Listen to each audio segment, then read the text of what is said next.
tulikopo tuna discuss ni kuhusu ile andiko linalosema kuwa mavazi yampasayo mwanaume na mwanamke hutakiwi kuyavaa, na vile viatu ni vya kike, umbo lake ni la kike. Kwa hiyo ndio hapo ambapo tulipata mgagasiko. Lakini pia pastor, kama unaweza ukatufafanulia ili mtu apate kujua huyu ni Roho Mtakatifu, hii ni akili yangu, huyu ni shetani. Kwa sababu labda watu hapo kuna namna ambavyo hawajui kama ni akili yangu, kwa sababu hata kwenye Biblia imeandikwa kabisa, angalia isiwe uchovu wa kila siku ndio ukaota ndoto, au ni Mungu anakupa habari. Kwa hiyo kuna namna hapo pastor, tunaomba utusaidie ili tupate mwanga. Asante. Sasa kuna mambo ambayo yanatokea sasa hivi katika ulimwengu wa siku za mwisho. Okay. Lakini kitu kikubwa sasa tujue kabisa kwamba the power of media, nguvu ya media.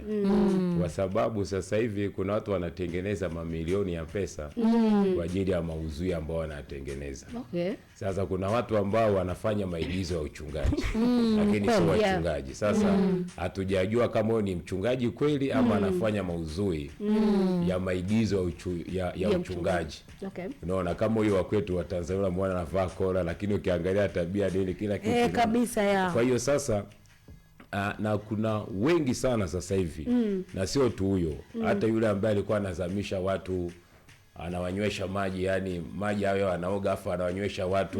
Sasa lazima tufuatilie sana, je, hao watu wana makanisa?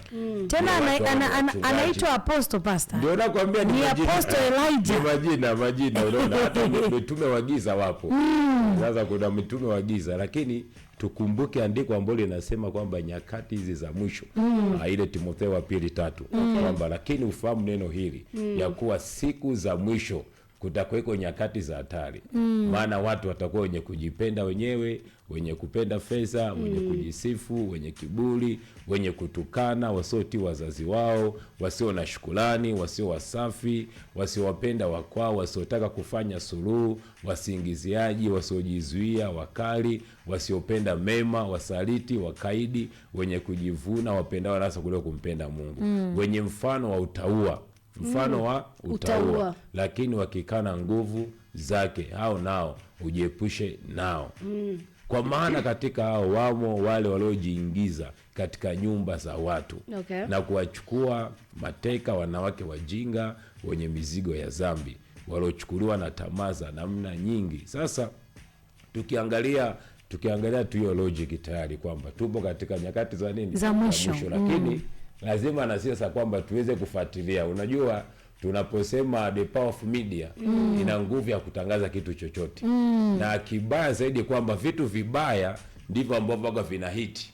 Kabisa. Yaani leo tu kashangaa mchungaji kama ulimwengu mzima wameshamjua. Lakini kiuhalisia sasa usikuta labda ni mcheza sinema ama watu wanajulikane kwa staili hiyo. Umeona? Na kwa sababu media manake mkuu wa anga. Maana mapigano yetu si juu ya nguvu za damu na nyama, si juu ya damu na nyama, bali ni juu ya falme mamlaka katika ulimwengu wa roho. Sasa ulimwengu wa roho ndio huo ambao sasa unarusha. Kwa hiyo lazima tujiridhishe kwamba hawa je ni wachungaji, kwa sababu Biblia inavyosema Kumbukumbu la Torati 22 na ule mstari wa 5 kwamba mwanamke asivae mavazi yampasayo mwanamke, na mwanamke vile vile asivae mavazi yampasayo mwanaume. Kwa hiyo sasa na amesema hayo ni machukizo. Hivi unajua Biblia ikiongelea about abomination ni kitu yani cha hatari. Sasa abomination, ukifuatilia abomination zote ni zile ambazo yani machukizo ambayo yanamprovoke Mungu kufanya jambo. Umeona? Yanamprovoke Mungu kwamba sasa ngoja nishuke nikafanya jambo sasa. Ni kama ile ya Sodoma na Gomora sasa. Kwamba abomination kwamba watu wanalazimisha hata kwenda kinyume na maumbile. Hizo zote hizo ni abomination. Sasa kama mavazi ni sehemu abomination, ina maana hiyo Mungu aliona kabisa. Na kwanza tujue waliongeleshwa wana wa Israeli kipindi kile cha mataifa mbalimbali kwamba nyinyi kama Waisraeli msiige mifano ya mataifa mengine, kwa sababu hayo mavazi kwa mataifa mengine yalikuwa yanavaliwa kipindi cha ibada za kipagani. Unaona kwamba wanavaa ibada, wanavaa mavazi kuonyesha kusherekea miungu yao. Unakuta mwanamke amevaa kama mwanaume, wanasherekea miungu yao. Sasa ndio maana Mungu alikuwa mkali sana. Mungu alikuwa mkali sana eneo lolote ambalo linawahusu wana wa Israeli kujichanganya na miungu mingine, kujifananisha na watu wengine, ama kuchukua staili za maisha ya watu wengine kuzifanya kuwaza kwao. Na lengo kubwa la mavazi ni nini? Si utambulisho. Yes. Umeona, ni utambulisho, unaona. Na ndio maana hata wale wenzetu ambao wanavaa mavazi marefu, unaona kabisa kwamba hii ni kanzu ya kiume na hii ni hijabu ya nini? Ya kike. Yaani kabisa tofauti ipo tu katika ushonaji na ili tu kwamba tofauti iwepo. Na ndio maana hata kwa wana wa Israeli yalikuwepo mavazi kabisa, mtu akivaa mavazi ni vazi kwa ajili ya makahaba. Kwa ukiona kwamba mtu kavaa vazi fulani, unajua kabisa huyu ni kahaba. Ndio, amen. Kwa hiyo ni lazima sasa mavazi kwetu ni ibada. Yaani tuseme tu mavazi ni nini? Ni ibada. Sasa kama mtu anaweza kuchukiza kiasi kile, ina maana hiyo ni chukizo mbele za Mungu. Amen. Na tumesema sasa hii kitabu cha Timotheo hii 3 kwamba hizi siku za mwisho watu watakuwa na mfano wa utauwa. Lakini wakizikana nguvu za nani? Nguvu za Mungu. Uweze kuniambia, juzi nimepata ushuhuda wa kijana mmoja ambaye alikwenda kwenye kanisa ambalo mchungaji yani kanisa liko huru. Watu wanasuka, watu wanafanya staili hizo zote kwa sababu wanatumia andiko kwamba Mungu angalii mwili, anaangalia moyo. Ni kweli Mungu anaangalia hivyo, lakini maandiko pia hayo yanasema kama mimi kula nyama itamkwaza jirani yangu, naacha basi nisile nyama kwa ajili yake. Unaona? Sasa huyo kijana alikuwa mzuri kabisa, lakini na yeye ghafla ameanza kusuka nywele. Kitendo hicho kinasikia kilimuumiza sana mamake. Mpaka amepata kisukari, mpata pressure. Mama wa watu, kwa sababu gani? Mtoto tu kubadilika. So maadili, unaona? Sasa ukishajua jambo kama hili litanikwaza ama litamkwaza mwenzangu, ni bora nisivaa hivyo ili nisiwakwaze wenzangu. Nisile chakula kwa sababu nisiwakwaze wenzangu.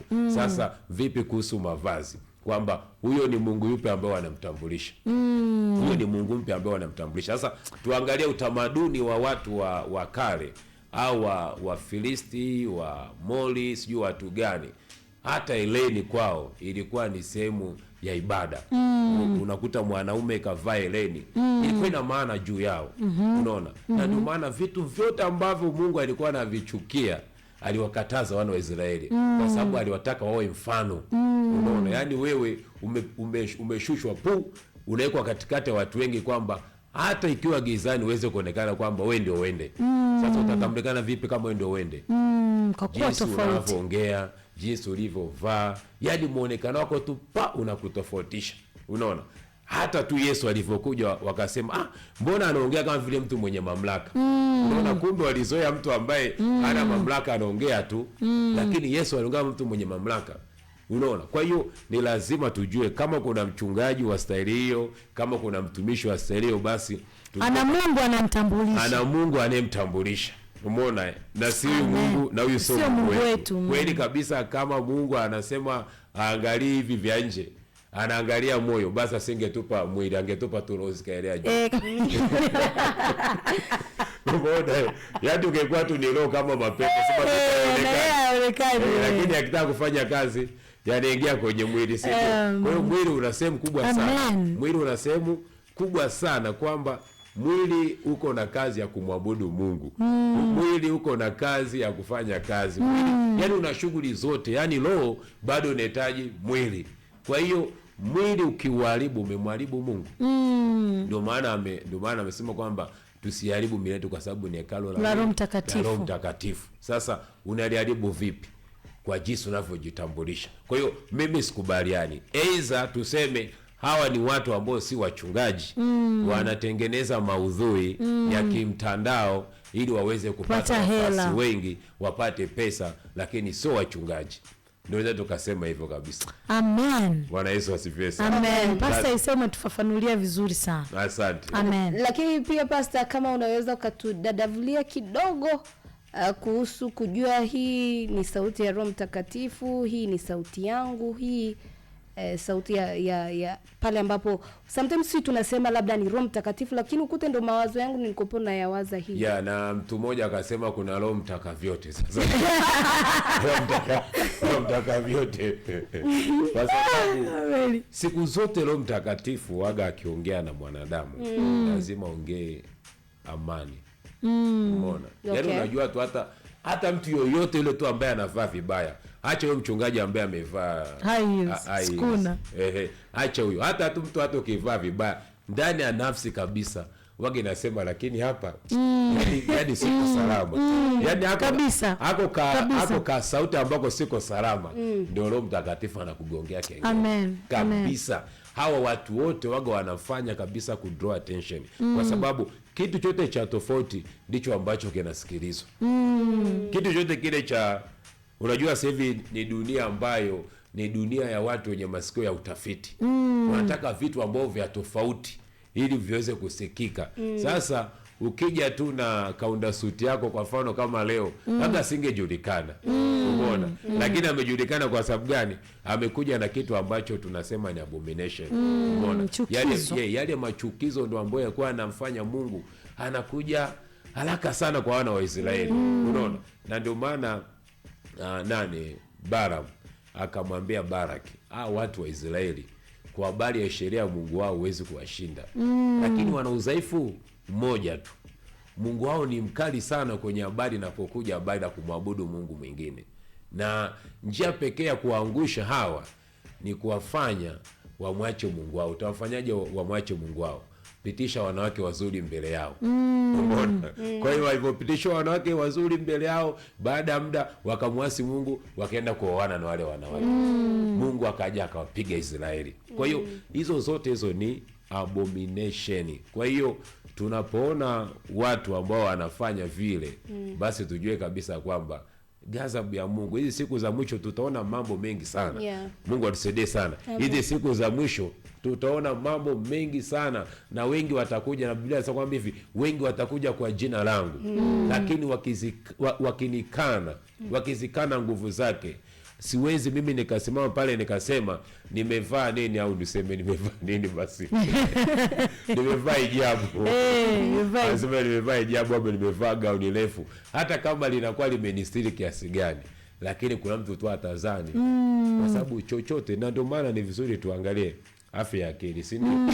Zamani tulikuwa kwenye kufungisha ndoa tulikuwa tunapima tu, mara nyingi tunapima vijana, tunawapima ukimwi na ujauzito. Makanisa ya Kipentekoste lazima tupime ujauzito kama kwa ilikuwa ni ujauzito na ukimwi. Lakini sasa hivi afya ya ukimwi ni ya muhimu sana. Akili. Na ugonjwa wa ini siwini la nini. Wanasema wenyewe ni vitu hatari sana ambavyo vinafanyaje? Vinaambukiza. Lakini vipimo vingine ambavyo vinatakiwa vipimwe sasa hivi kwa kizazi cha sasa hivi ni afya ya akili, lakini pia uwezo wa kupata watoto. Kwa sababu wengi wanakuta tayari wameshaharibika. Kwa sababu wamependana, wanaingia moja kwa moja kwenye ndoa. Baada ya muda, baada ya mwaka, nipe mtoto, sina mtoto. Kumbe wangepima kuanzia mwanzo, wangeweza kujua. Unaona? Kwa hiyo ni vitu ambavyo sasa hivi hata makanisa tunatakiwa tuanze kuvizingatia ili kupunguza ndoa kuvunjika, ili kupunguza ugomvi, watu kuuana ndani ya ndoa. Unashangaa kumbe ni mgonjwa wa akili. Umeoa afu unaingia huko unapiga mke wako mpaka unamuua, ama unachukua kitu cha hatari, ukatili. Sasa tunavyoona hayo yote hayo, chimbuko lake ni nini? Ni machukizo. Ni siku za mwisho, watu kujipenda kwamba nataka tu mimi Isaac nijulikane, watu wanione, lakini siangalie athari kwamba naliasili vipi kanisa. Kwa sababu tunaposema kanisa sio mali ya mwanadamu. Kanisa ni mali ya Mungu. Bwana Yesu asifiwe. Yeye alivyosema kwamba atalijenga kanisa. Yesu ndo anayejenga kanisa. Sasa wewe unakuja kujenga kanisa katika msingi, na amesema na asiwepo mtu mwingine yeyote ambaye atafanyaje? Atajenga kanisa juu ya msingi mwingine. Unaona? Sasa kama unakuja kujenga kanisa katika msingi wa uharibifu, haliwezi kuwa kanisa la Mungu. Lazima itakuwa kanisa la shetani. Kwa ni vizuri tushike hizo tahadhari. Na sijui kama nimejibu hilo swali ama ndio. Umenijibu kuwa Roho Mtakatifu anaongea amani ndani yako. The right things ambavyo haviendi on contrary na Biblia, maandiko ya. Amen. Pastor, asante sana. Asanteni sana. Tunashukuru umetuweka sawa kwa sababu tulitamani unajua vitu vingine viko above our pay grade. Kwa hiyo tukaona ili mtu naye asije akasema Roho Mtakatifu ameniambia nivae high heels, tumlete pastor ili asaidike na yeye. Maana hawa japokuwa inawezekana ni wacheza sinema, lakini kuna mtu anamwangalia kama kioo. Yes. Kwa hiyo inabidi kweli kuweza kutoa hiyo. Ubarikiwe sana pastor. Amina, mbarikiwe sana. Nibarikiwe pia na nyimbo za leo. Amen. Umekuwa mzuri sana. Amen. Mungu awabariki. Amina. Asanteni. Piga kwa DJ Wense. Sana. Huyu ni mentor wetu kwenye